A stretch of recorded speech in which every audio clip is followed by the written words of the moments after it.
En réalité, je devrais être sur cette liste aussi, puisque j'étais sur ce même quai le 11 septembre 1942 avec ma maman, que je ne quittais pas, hein, dont je tenais le jupon, et ma maman tenait mon petit frère de 3 mois dans ses bras.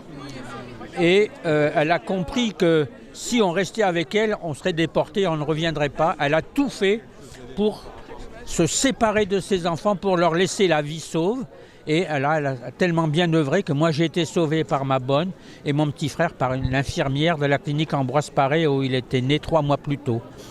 Et c'est pour cela que voilà, je viens commémorer, que je raconte mon histoire au mémorial de la Shoah, dans les collèges, dans les lycées, pour perpétuer le souvenir.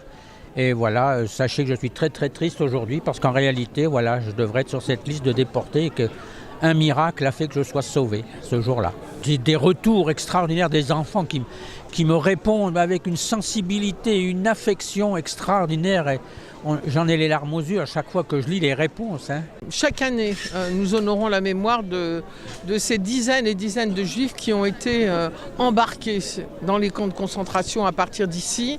Et nous honorons aussi la mémoire des 24 cheminots qui ont sauvé des dizaines de vies. Il y avait 73 enfants dans ce train, dont un bébé de 3 mois qui est décédé.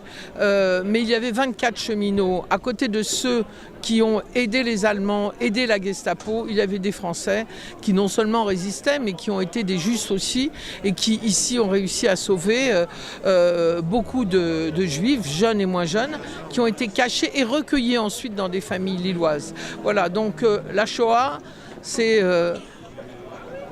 peut-être la tragédie la plus grande de l'histoire, en tout cas de l'Europe. Il ne faut jamais l'oublier. C'est pour ça que nous travaillons beaucoup dans les lycées, dans les collèges avec les enfants et qu'ils sont très nombreux à venir aujourd'hui partager cette commémoration pour ne jamais oublier la Shoah au moment où l'antisémitisme reprendre la rigueur en France, comme le racisme d'ailleurs, au moment où les nationalismes et les partis d'extrême droite renaissent en Europe, eh bien n'oublions pas pourquoi nous devons nous battre.